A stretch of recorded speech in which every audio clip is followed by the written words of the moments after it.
Bien, mi amado hermano, vamos a...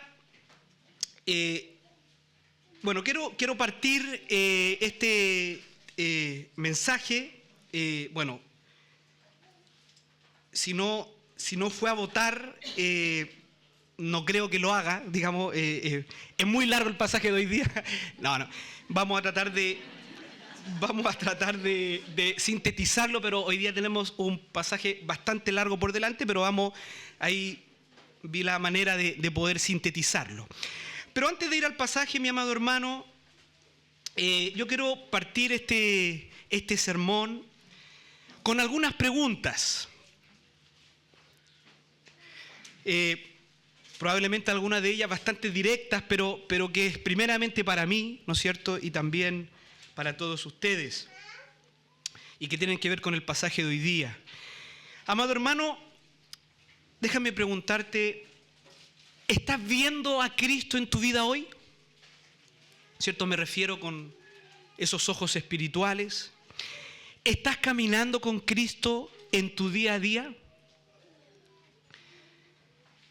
Hermano, ¿con qué actitud tú vas a la palabra de Dios? ¿Con qué actitud? ¿Cuáles son tus expectativas? Por ejemplo, al sentarte a escuchar un sermón como este, o cada domingo, ¿cuáles son tus expectativas al ser expuesto a la palabra de Dios? Amado, cuando estás allí en la palabra, ¿puedes ver a Cristo en la palabra? Déjame de ser más directo, mi amado hermano. ¿Cuándo fue la última vez que vibraste con la palabra de Dios? Que Cristo fue tan real por medio de su palabra que tu corazón parecía que se iba a salir del pecho. Hermano, ¿cuándo fue la última vez que adoraste a Cristo allí en el lugar secreto, que lo viste tan claro en las Escrituras, que la alabanza fluía mientras lágrimas descendían por tu mejilla? ¿Cuándo fue esa última vez, mi amado hermano? O tal vez tus problemas, tus tristezas, tus decepciones no te han dejado ver a Cristo. Y estás tan ensimismado en ti mismo, tan ensimismado en lo que a ti te está pasando, que no puedes ver a Cristo. Que solo te miras a ti mismo y tus circunstancias y lo que a ti te está pasando, y eso te nubla a la hora de ver a Cristo. Por favor, amada iglesia, quiero que estés pensando en estas palabras en estas preguntas, mientras vamos a desarrollar este pasaje. La historia en la cual meditaremos en esta mañana es una de esas historias hermosas del Nuevo Testamento. Es una de esas historias con un final feliz. Pero también es una historia que nos va a llevar a ver a Cristo como tal vez nunca lo vimos antes. Como la persona principal, como el protagonista en el plan de redención de Dios. Pero también, mi amado hermano, como aquel que podemos experimentar la más real y dulce comunión, y cómo esa experiencia de tener comunión con Cristo, de ver a Cristo, cómo esa experiencia lo puede cambiar todo en nuestras vidas. Cómo esa experiencia puede hacer la diferencia en nuestra vida. Permíteme mencionar algunas cuestiones contextuales acerca del pasaje de hoy. Estamos ubicados en el domingo de resurrección, el primer día de la semana. Cristo ya había sido crucificado el día viernes, ya era día domingo, primer día de la semana, y extraños sucesos estaban ocurriendo desde muy temprano. Como vimos en el sermón anterior, un grupo de mujeres seguidoras de Jesús fue muy temprano al sepulcro. ¿Con qué se encontraron? Cristo ya no estaba ahí, la piedra estaba corrida, y seres angelicales, ¿no es cierto?, les informan de que el Maestro está vivo. Y les recuerden lo que Él os había dicho, de que iba a resucitar.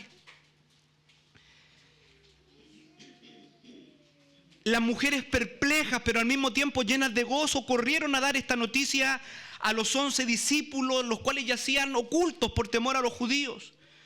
Lucas informa que los discípulos no creyeron el testimonio de las mujeres, pensaban que éstas estaban dementes. Lucas nos cuenta que Pedro, ¿no es cierto?, siempre el más impulsivo, toma la iniciativa, va corriendo al sepulcro, cerciora de que no había nada en el sepulcro, pero ese relato termina que tampoco vio a Cristo. Entonces hasta ahí quedamos en el sermón anterior. Ya hay reportes de que la tumba está vacía y ya seres angelicales han confirmado a las mujeres que Cristo ha resucitado, y los discípulos son escépticos acerca de estos reportes de las mujeres. La narración que hoy tenemos ante nosotros se encuentra en este contexto. Es domingo, primer día de la semana, el día ya está avanzando. Como hemos dicho, es el tercer día luego de la muerte de Jesús. Hasta este momento Lucas ha informado de la tumba vacía, del mensaje de los varones de vestiduras blancas y de la visita de Pedro al sepulcro. Pero aún no ha informado el libro de Lucas de ninguna aparición de nuestro Señor, del Cristo resucitado. Hasta que nos cuenta acerca de lo sucedido camino a Emaús. Este es un vívido y conmovedor informe de la aparición, de la primera aparición en el relato de Lucas, de nuestro Señor Jesucristo resucitado, a dos discípulos que no pertenecen a los 12, pero que son parte de este círculo más amplio de discípulos. Tal vez estos volvían de Jerusalén, muy probablemente a su hogar, a un poblado cerca de Jerusalén llamado Emaús. Y como hemos dicho, Lucas es la primera aparición que relata de nuestro Señor. Este es el conocido pasaje en el camino a Emaús. Acompáñenme por favor, Lucas capítulo 24. Lucas capítulo 24.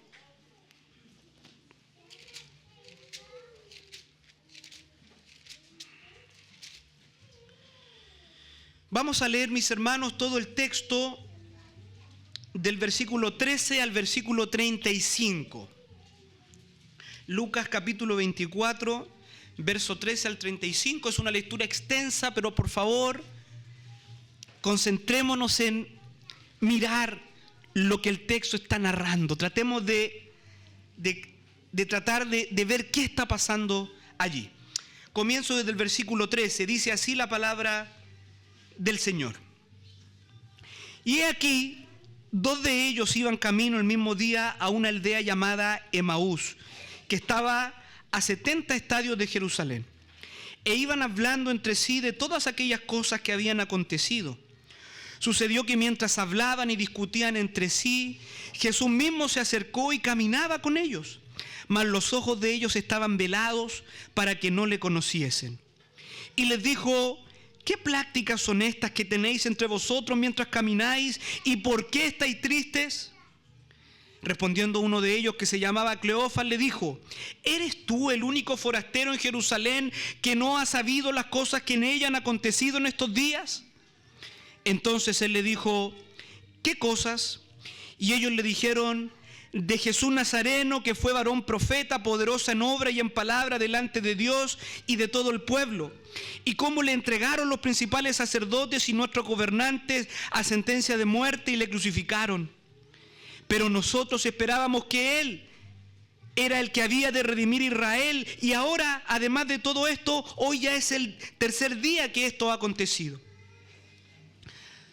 Aunque también nos han asombrado unas mujeres de entre nosotros, las que antes del día fueron al sepulcro, y como no hallaron su cuerpo, vinieron diciendo que también habían visto visiones de ángeles, quienes dijeron que Él vive.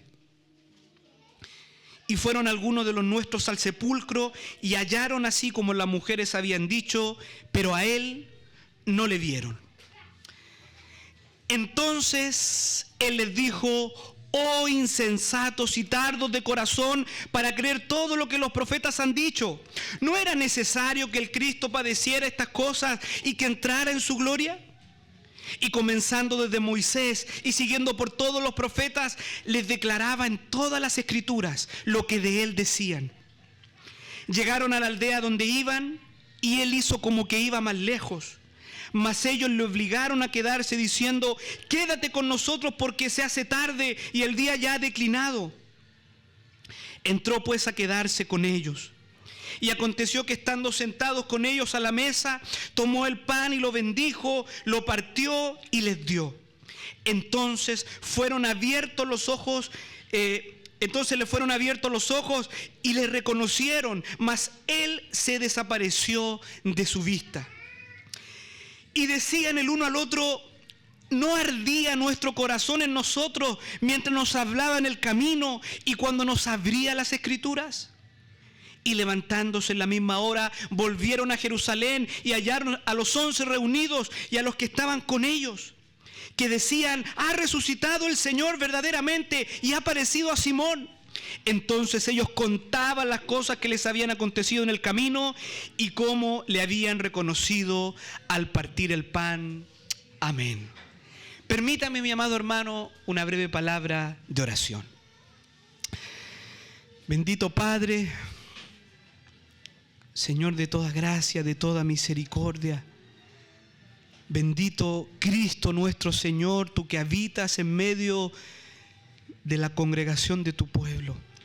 Por favor, Señor, te rogamos que en esta hora, Señor, tú nos puedas ministrar con tu palabra, Señor. Que en esta hora, Dios mío, Padre Celestial, tú nos puedas llevar a estar atentos a ellas, tener un corazón receptivo, un corazón humilde delante de ellas. Dios mío, te lo rogamos, Señor. Háblanos por medio de tu palabra, ministra nuestras vidas. Dios mío, todos nosotros, del mayor al menor, te necesitamos, Señor. Necesitamos el alimento de tu palabra. Necesitamos conocerte más. Necesitamos ser fortalecidos. Necesitamos fuerzas para seguir adelante. Padre Celestial, y tu palabra es todo lo que necesitamos. La administración de tu Espíritu es lo que necesitamos, Señor. Por favor, utiliza a este hombre lleno de debilidades y de limitaciones. Utilízalo, Señor, para la gloria de tu nombre. Y concédele a la iglesia del Señor un corazón receptivo para oír la voz de Dios. Te lo pedimos todo esto, amado Padre, en el nombre de Cristo, quien habita en medio de su pueblo. Amén y amén. Amén, amada iglesia. Bueno, ya se dio cuenta, ¿no es cierto?, que es un pasaje bastante extenso. No pudimos, digamos, cortarlo debido a que es una sola idea, ¿no? Es un solo relato. Pero para abordarlo de una mejor manera y de una manera más sintética, sin perder, ¿no es cierto?, el objetivo del pasaje, vamos a mirar este texto en un sencillo bosquejo de 3 partes. En primer lugar, la tragedia del domingo de resurrección, versículo 13 al 24, la tragedia del domingo de resurrección. En segundo lugar, el triunfo de la resurrección, versículo 25 al 27, y en tercer lugar, el gozo de la resurrección, verso 28 al 35. Bien, vamos con nuestra primera parte, la tragedia de la resurrección. La tragedia de la resurrección, verso 13 al 24. Bien, mi amado hermano, como ya hemos dicho, estos 2 discípulos que iban desde Jerusalén a un poblado cercano llamado Emaús, ¿no es cierto? Son 2 discípulos que no forman parte de los apóstoles o del grupo de los 12 o de los 11, sino más bien son de este círculo más ampliado de discípulos de Jesús. No solo los discípulos más fieles eran los 2 apóstoles, había también otros discípulos y discípulas también. No se olvide que en Hechos capítulo 1, capítulo 2 tenemos allá a 120 orando en el aposento alto. Por lo tanto, estos dos eran discípulos desconocidos, ¿no es cierto?, en la narración, pero en este texto podemos conocerlos, al menos uno de los nombres de ellos, ¿no es cierto?, que era Cleofas. No sabemos si eran dos amigos, no sabemos si eran dos hermanos, ¿no es cierto? Al parecer la narración sugiere que vivían juntos, ¿no es cierto? Pero es todo lo que sabemos de estos discípulos. Dice, ¿no es cierto?, la narración que estos dos discípulos volvían de Jerusalén camino a Emaús este primer día de la semana, el día domingo. La verdad es que sabemos poco y nada de este poblado llamado Emaús.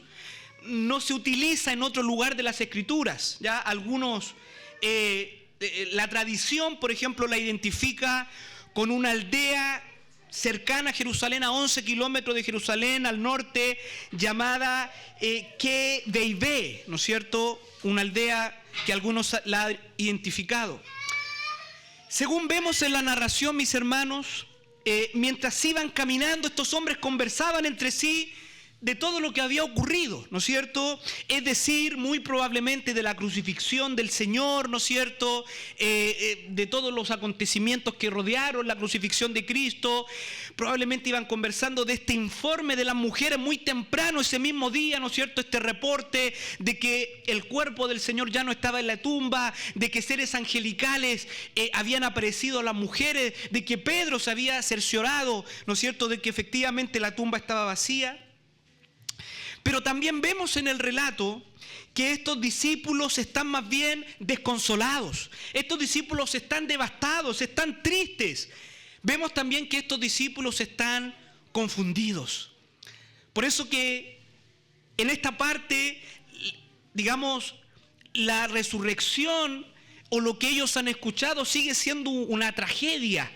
Ellos están desesperanzados, ellos caminan tristes hacia su hogar muy probablemente.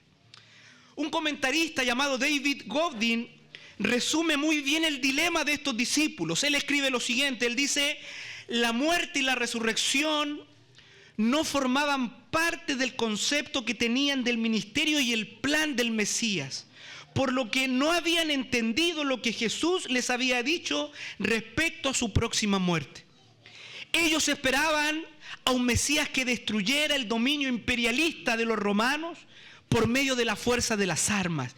¿De qué servía un Mesías que se había dejado apresar por las autoridades judías, que había sido entregado a los romanos y luego crucificado antes de poder tan solo ni siquiera organizar alguna operación guerrillera, un levantamiento popular o una guerra abierta? Si el Antiguo Testamento, dice la cita del hermano, si el Antiguo Testamento profetizó un libertador que no podía morir sin triunfar, Jesús ya estaba descalificado. Él ya estaba muerto. Después de todo, era casi irrelevante hablar de resurrección. Cierro la cita de este hermano. Entonces, al igual que los demás apóstoles, estos dos discípulos no creyeron el reporte de las mujeres. ¿Ya? Ellos todavía tenían en su mente esta idea del Mesías libertador, del Mesías guerrero, del Mesías que pondría a Israel por sobre las naciones de la tierra. Y Jesús ya no calificaba.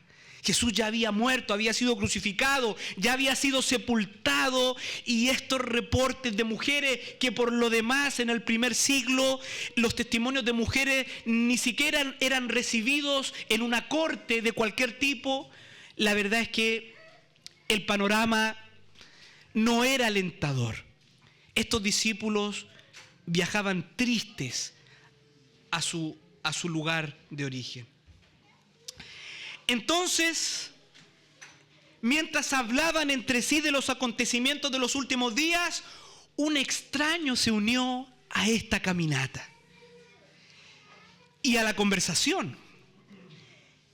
Hermanos, esto no era tan poco común. En el mundo del siglo I no existen los automóviles, ¿no es cierto?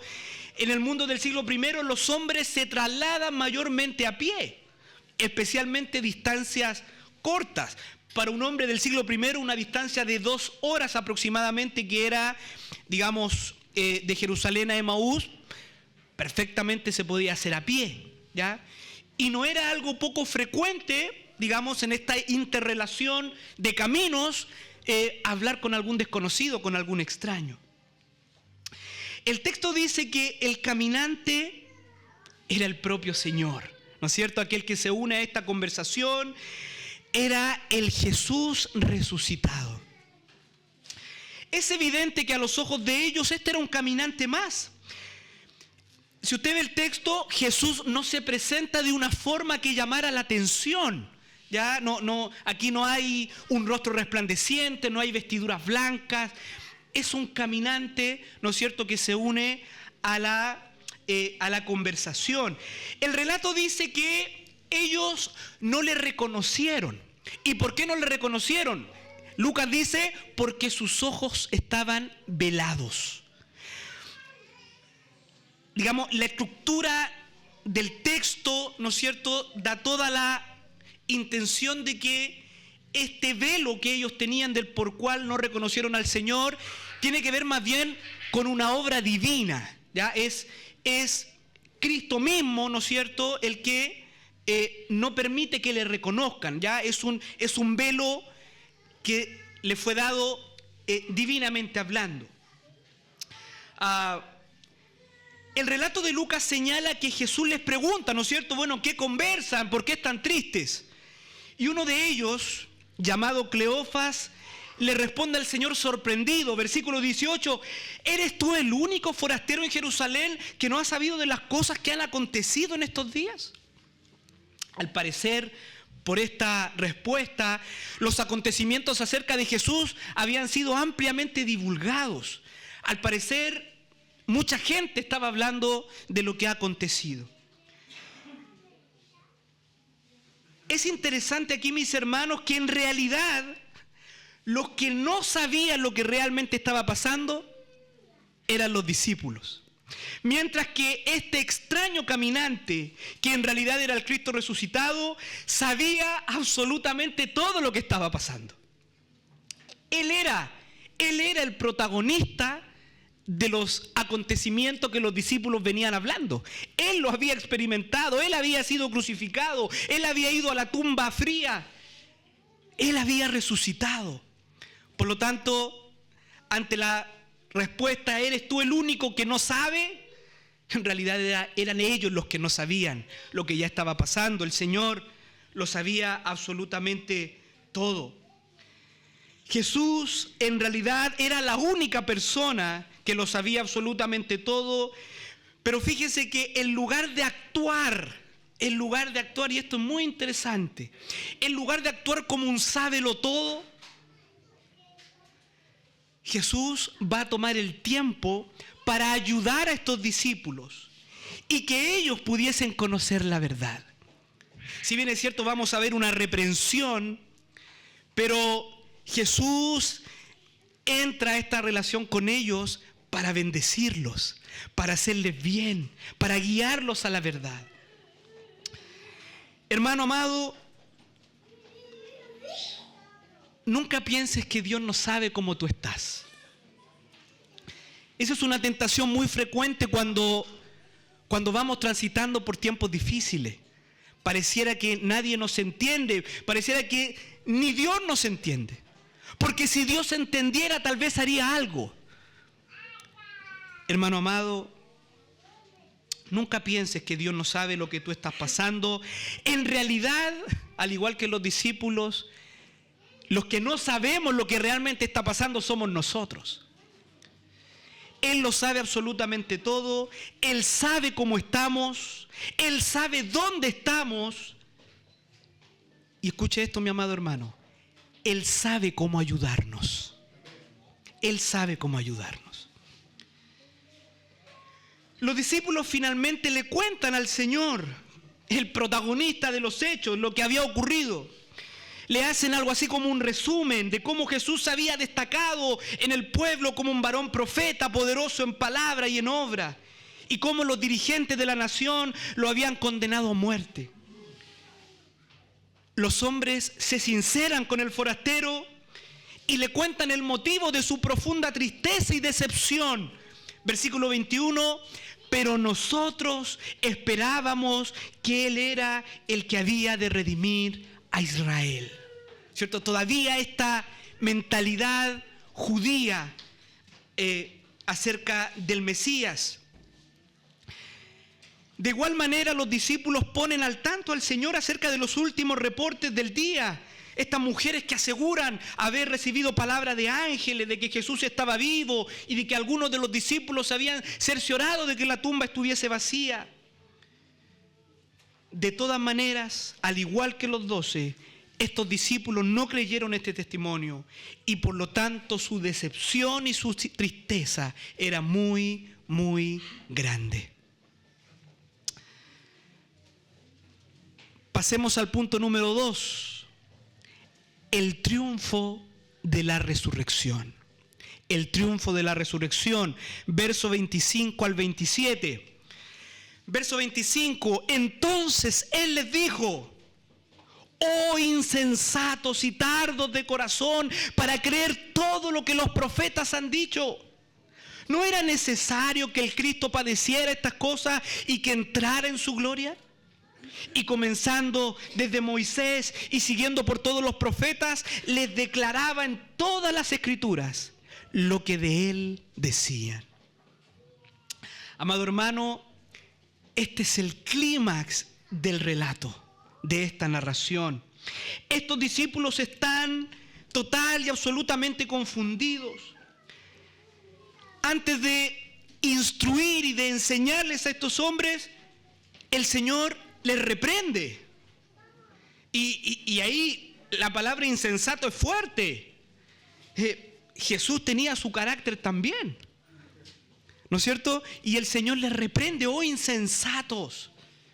Otras Biblias traducen oh torpes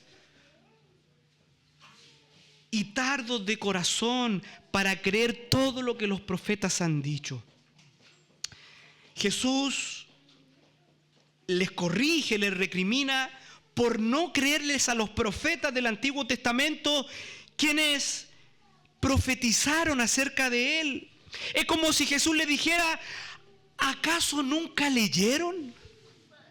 ¿Acaso nunca vieron allí en las Escrituras que era necesario que primero el Mesías sufriera y luego sería recibido en gloria?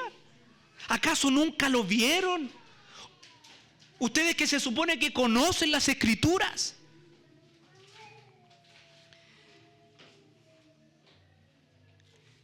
Estos discípulos estaban reproduciendo lo que era la enseñanza popular de aquellos días, lo que era la enseñanza rabínica, lo que era la enseñanza de los dirigentes judíos.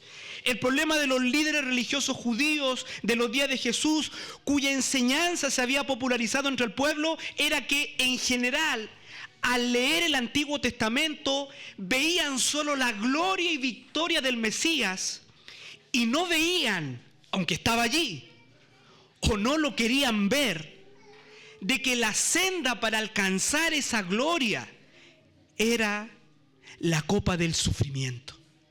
El Mesías primero tenía que sufrir. El Mesías primero debería ser el siervo sufriente del Señor antes de ser glorificado. Después de reprenderles por no conocer el significado de la enseñanza del Antiguo Testamento con relación al sufrimiento del Mesías, Jesús, a quien señalaba tal enseñanza, personalmente les instruyó en un verdadero entendimiento de las cosas. El verso 27 dice: y comenzando desde Moisés y siguiendo por todos los profetas, les declaraba en todas las Escrituras lo que de Él decían. Los comentaristas, mi amado hermano, coinciden en que muy probablemente esta conversación y esta exposición bíblica de nuestro Señor duró más o menos unas 2 horas, que es el tiempo, ¿no es cierto?, que se deduce en base a la distancia entre Jerusalén y este lugar llamado Emaús. Entonces, durante 2 horas aproximadamente Jesús se mostró a Él mismo en las Escrituras. Sin duda, o muy probablemente, mi amado hermano, Jesús habrá mencionado algunos pasajes relevantes del Antiguo Testamento, como por ejemplo el Salmo 22, como por ejemplo Isaías 53. Quizás el Señor comenzó su disertación allá con el protoevangelio en Génesis 15, ¿no es cierto?, que el Mesías era el hijo de la mujer, quien aplastaría a la serpiente. Tal vez les señaló y les explicó y les interpretó correctamente algunas instituciones del antiguo Israel que apuntaban hacia Él, como todo el sistema sacrificial, el arca del pacto, la Pascua, el maná en el desierto. Quizás, mi amado hermano, les enseñó cómo las promesas de Abraham y todos los pactos se cumplen en Él. Al final de la exposición, estos dos hombres abandonaron el dispensacionalismo y abrazaron la teología reformada. La verdad, mis hermanos, no sabemos el detalle de esta conversación, pero sin duda una inigualable enseñanza de Jesús acerca de Él mismo en el Antiguo Testamento. No sabemos los detalles, sabemos que fue por toda la Escritura, desde los libros de Moisés, ¿no es cierto?, libros históricos, los salmos, los profetas, ¿no es cierto?, cómo cada escritura, cada tipo, ¿no es cierto?, apuntaba hacia Él, hacia su sufrimiento. Pero sí, a aquellos discípulos les quedó algo muy claro, una cosa muy clara. Jesucristo es la persona principal en todas las Escrituras. Él, Jesucristo, el Hijo de Dios, Él es el protagonista en toda la Escritura. Su persona, su obra, su sufrimiento, su glorificación. Él es el tema central y principal de toda la Escritura. Toda la Escritura habla acerca de Cristo. Desde Génesis 1:1 hasta la última palabra del Apocalipsis habla acerca de Cristo.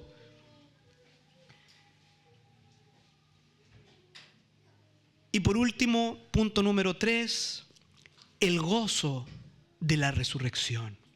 El gozo de la resurrección. Dice el versículo 28, llegaron a la aldea donde iban y Él hizo como que iba más lejos. Mas ellos le obligaron a quedarse diciendo: quédate con nosotros, porque se hace tarde y el día ya ha declinado. Entró pues a quedarse con ellos. Amada iglesia, nuestro Salvador no es difícil de convencer. Cuando le invitamos a nuestra vida, a nuestro hogar, a nuestra iglesia, Él no es difícil de convencer. Él ama la comunión con lo suyo. ¿Se acuerda lo que le dijo a sus discípulos? ¿Cuánto he deseado tener este tiempo con ustedes? Nuestro Salvador, siendo Dios mismo y nosotros, criaturas pecadoras, pero por su gracia Él se digna a tener comunión con nosotros. ¿Pero para quiénes? Para los que le dicen: Señor, no te vayas. Queremos estar contigo, queremos tener comunión contigo, queremos escucharte, Señor. Él no se va a negar. Dice el versículo 30, y aconteció que estando sentados con ellos a la mesa, tomó el pan y lo bendijo, lo partió y les dio. Entonces les fueron abiertos los ojos y le reconocieron, mas Él se desapareció de su vista. Versículo 32, y se decían el uno al otro: ¿no ardía nuestro corazón en nosotros mientras nos hablaba en el camino y cuando nos abría las Escrituras? Y levantándose en la misma hora volvieron a Jerusalén. Ojo con ese dato. Y levantándose en la misma hora volvieron a Jerusalén. Y hallaron a los 11 reunidos y a los que estaban con ellos, que decían: ha resucitado el Señor verdaderamente y ha aparecido a Simón. Se encontraron con nuevas noticias. Entonces ellos contaban las cosas que les habían acontecido en el camino y cómo le habían reconocido al partir el pan. El incomparable estudio bíblico que Cristo les dio en cuanto al Antiguo Testamento, con relación a él mismo y en particular acerca de su muerte y resurrección, dejó a Cleofas y a su compañero aturdidos y abrumados, sin lugar a dudas sorprendidos. Increíblemente, sus corazones fueron encendidos por tan impecable y muy probablemente amorosa y cercana exposición bíblica. Aún no reconocían a Jesús, pero tan espléndida explicación de la verdad bíblica con respecto a Cristo dejó sus corazones ardiendo en gozo. Los otrora hombres tristes, abatidos y decepcionados que volvían derrotados a Emaús, ahora yacían con rostros brillantes y resplandecientes de alegría, con el corazón lleno a no poder más.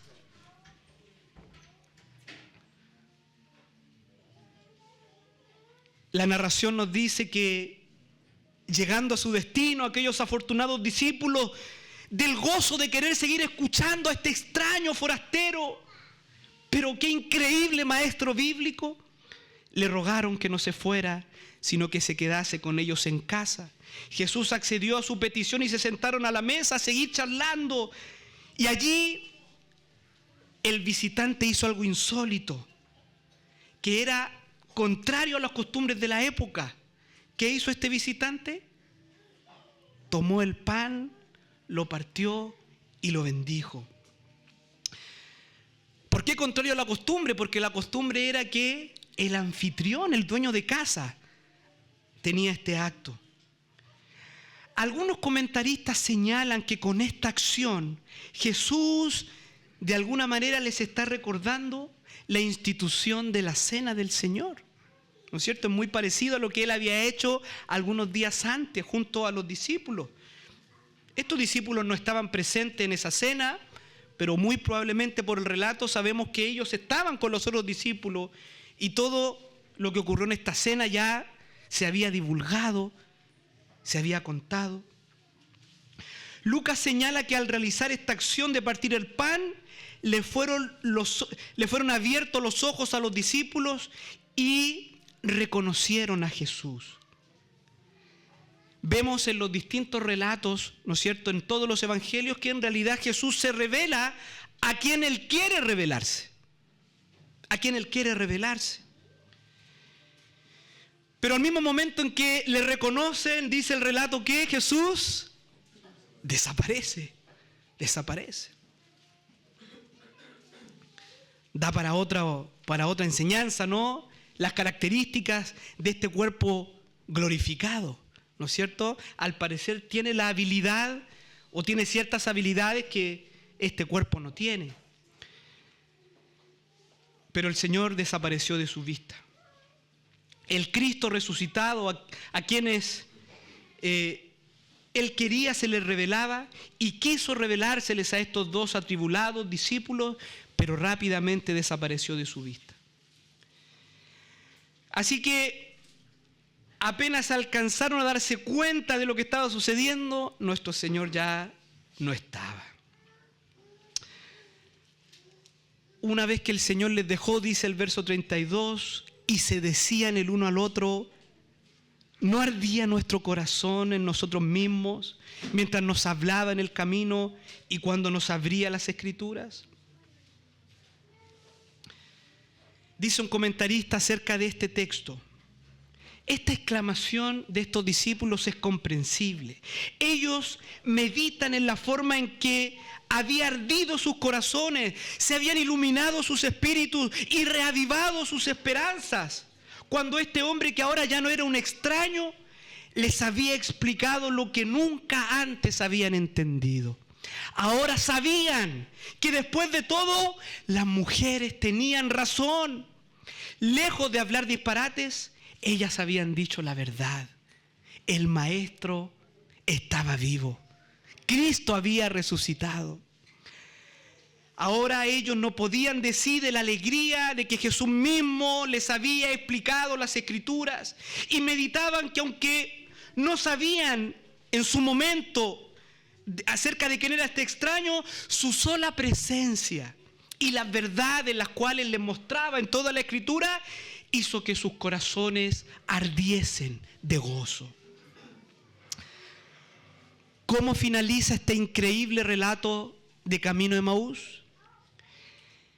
El ardiente gozo en estos dos discípulos fue tan abrumador que de inmediato salieron a la oscuridad de la noche y regresaron a Jerusalén para comunicar a los demás la experiencia que habían vivido y el conocimiento que ahora podían ver claramente, que el sufrimiento y la resurrección de Jesús estaban firmemente fundamentados en las Escrituras, que todo estaba anunciado y que el plan de Dios se seguía cumpliendo, que Dios no había fallado, que la muerte de Cristo no había sido una derrota, sino que todo correspondía a los designios de Dios, al plan perfecto de Dios.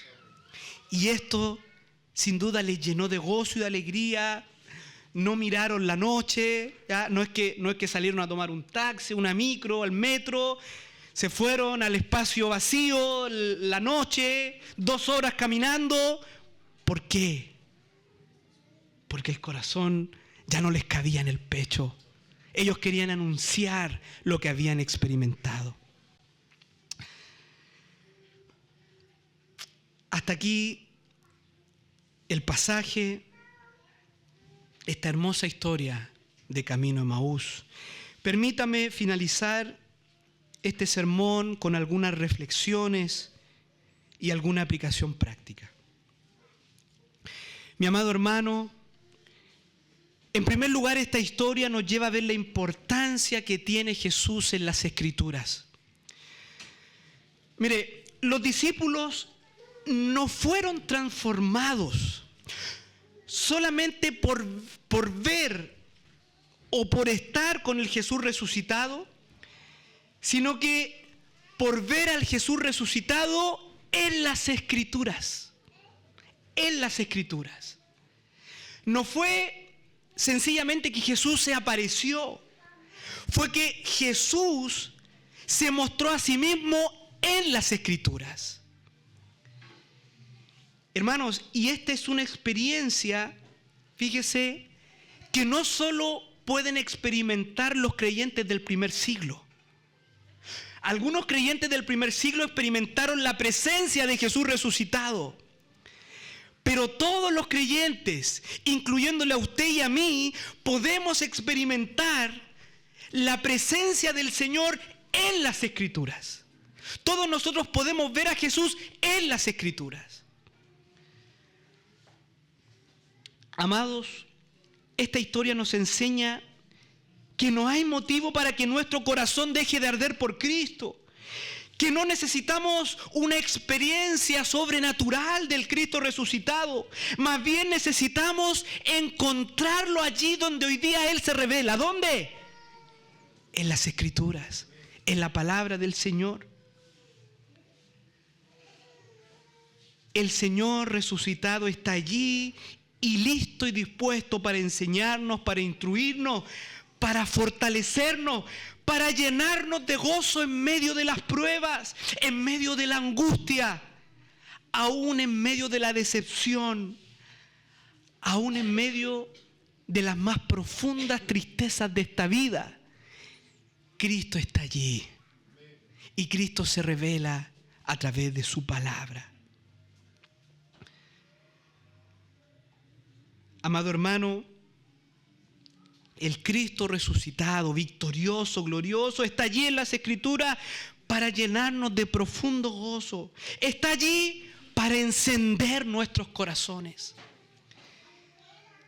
Amado hermano, es interesante cómo la presencia de Cristo hizo la diferencia para estos dos discípulos.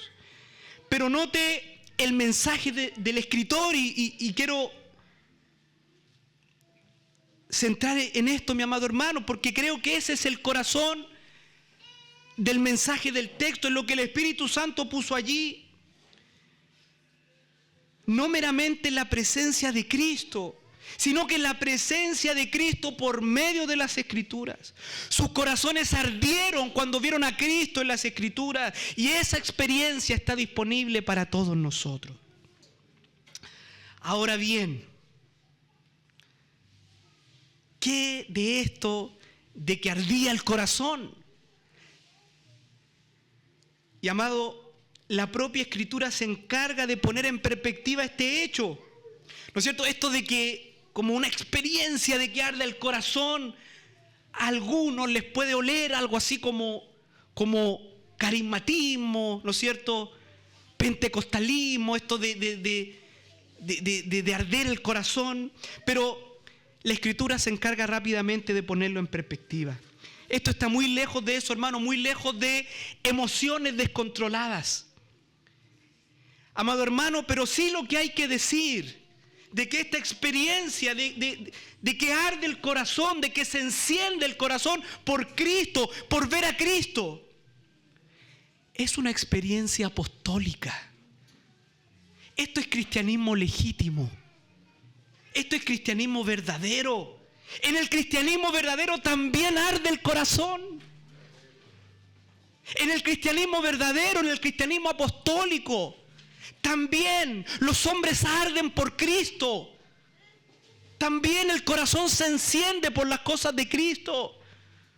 No tenemos que ser esclavos de una religión insípida y sin vida. El corazón también puede arder con Cristo, con su palabra.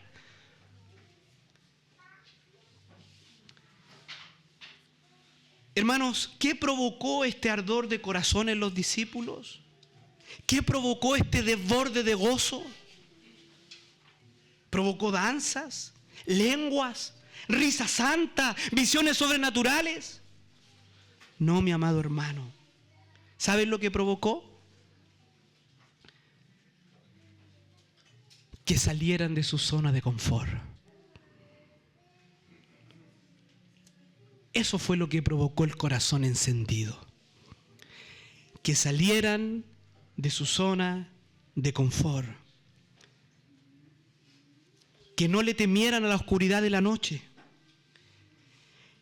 Que abandonaran el temor de los judíos. Escuche esto. Y esto es muy contingente para todos nosotros. No les importó el cansancio. No les importó que estuvieran dispuestos a caminar unas 2 horas de vuelta a Jerusalén, siendo que recién habían llegado, habían caminado probablemente más de 2 horas. Y déjeme decirle que en el primer siglo no existen los caminos que hoy día usted y yo tenemos. Probablemente hay colinas, hay piedras, hay que hacerse camino. Pero ese gozo, esa alegría, los sacó de su zona de confort, de ese lugar donde habían llegado, y ellos corrieron, sin importar los peligros de la noche, sin importar el cansancio, tal vez sus pies con llagas. No les importó. Es que no podían dejar de decir lo que habían vivido. Es que no podían quedarse con eso guardado. Es que tenían que anunciarlo, tenían que decirlo. Era demasiado grande, demasiado maravilloso para atesorarlo. Es que no podían. Y tuvieron que salir. Y tuvieron que ir.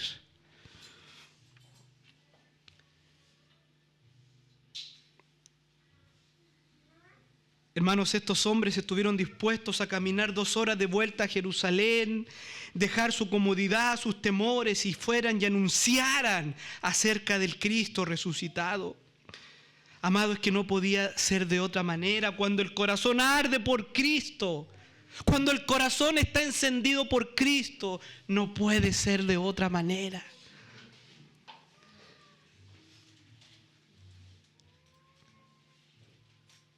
Amado hermano, ¿entiende usted ahora?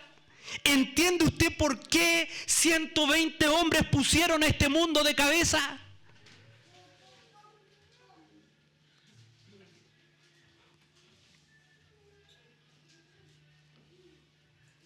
Porque sus corazones ardían por Cristo. Se habían encontrado con el Cristo resucitado. ¿Entiende usted ahora por qué estos hombres no le temen a nada ni a nadie? Pedro lo dice claramente ante los dirigentes judíos, ante las amenazas. Si sigues hablando te vamos a matar. Pedro dice en Hechos capítulo 4, verso 20, hagan lo que quieran. Hagan lo que quieran, pero nosotros no podemos dejar de decir lo que hemos visto y oído. Hermanos, eso es sana doctrina, eso es cristianismo apostólico.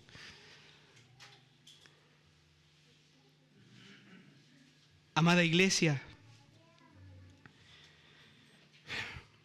si la oración, si la súplica de cada uno de nosotros fuera esta: oh Dios, muéstrame a Cristo. Si cada mañana usted allí, si yo en el lugar secreto, junto a la palabra del Señor, en sincera oración yo clamara y dijera: muéstrame a Cristo. Si usted fuera a la palabra con esa actitud: quiero ver a Cristo.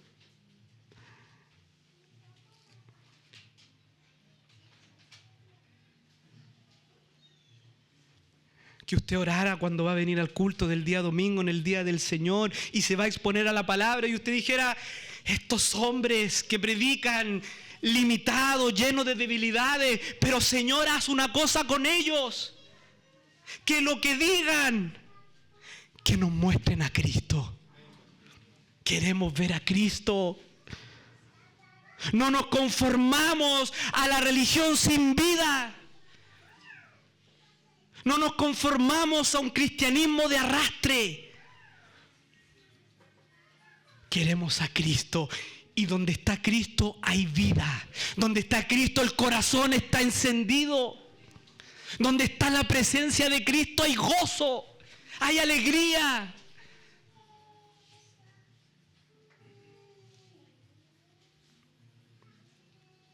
No ese gozo que el mundo da.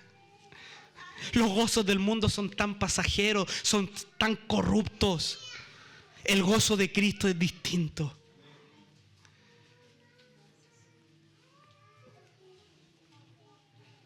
Oh, si nosotros oráramos que el témpano de hielo de mi corazón pueda encenderse al ver a Cristo, pueda arder por las cosas de Cristo.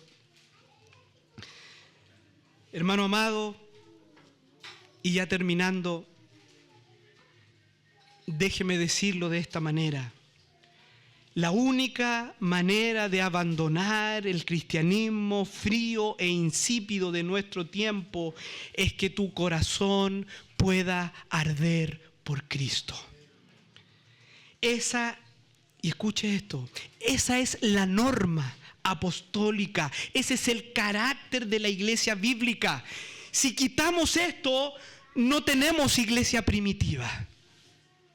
¿Se acuerdan? Y el lugar donde está, y se reunían a orar, y el lugar en donde estaban tembló, y salían todos y con denuedo predicaban a Cristo. Esa es la norma. No hay otro cristianismo. No hay otra iglesia. En la iglesia de Cristo, los creyentes están ardiendo por las cosas de Cristo. Hombres y mujeres que no pueden dejar de oír lo que han visto y oído porque sus corazones están ardiendo para Dios. Y su corazón está ardiendo para Dios porque están en comunión con Cristo. Y están en comunión con Cristo porque cada día están encontrándose con Él por medio de las Escrituras. Porque allí está Cristo. Amado hermano, amado joven, señorita de nuestra iglesia, por favor escucha esto. Es maravilloso que seas un estudiante de la Biblia. Es muy bueno, estudia teología, aprende mucho. Pero escucha esto. Cristo no es solamente un objeto de estudio. Cristo no es una mera doctrina. Cristo es una persona a quien amar. Cristo es una persona a quien buscar. Cristo es una persona con quien estar. Él no es cristología. Él es una persona que desea la comunión con su pueblo.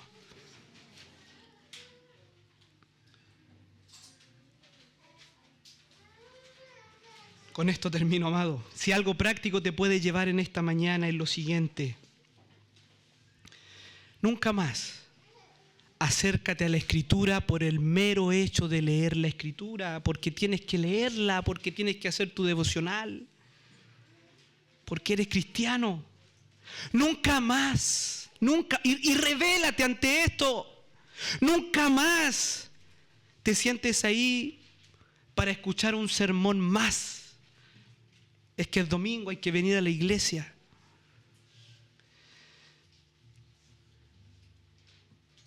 Aléjate de ese formalismo insípido y sin vida que no sirve para nada. Desde hoy día, acércate a la palabra de Dios con expectativa. Acércate a las Escrituras con otra disposición. ¿Cuál expectativa? ¿Cuál expectativa? Oh Señor, muéstrame a Cristo. Muéstrame a Cristo. Quiero ver a Cristo. Quiero que mi corazón arda. Quiero servir a Cristo, pero para eso le necesito. Oh Dios, enciende el fuego de mi corazón. Ya no estoy dispuesto a seguir arrastrando mi vida cristiana. Ya no quiero doblegarme más al pecado. Ya no quiero ir más tras los placeres de este mundo. Yo quiero ver a Cristo. Quiero que mi corazón arda por Cristo. Quiero conocer a Cristo. Quiero tener comunión con Cristo. El Cristo resucitado, glorioso, victorioso. Hermanos, esta es la regla de la iglesia y no la excepción. Hacer la obra de Dios con corazones que ardan para Dios. Y esto está disponible para todo creyente. Y así lo dice Apocalipsis capítulo 3, verso 20. He aquí, yo estoy a la puerta y llamo. Esto es para los creyentes, esto es para la iglesia. Si alguno oye mi voz, si alguno me invita a cenar, si alguno me dice no te vayas, quédate conmigo. Si alguno oye mi voz y abre la puerta, entraré a él, cenaré con él y él conmigo. Que el Señor bendiga su palabra. Oremos, mis hermanos. Oh Dios, bendito Padre Celestial.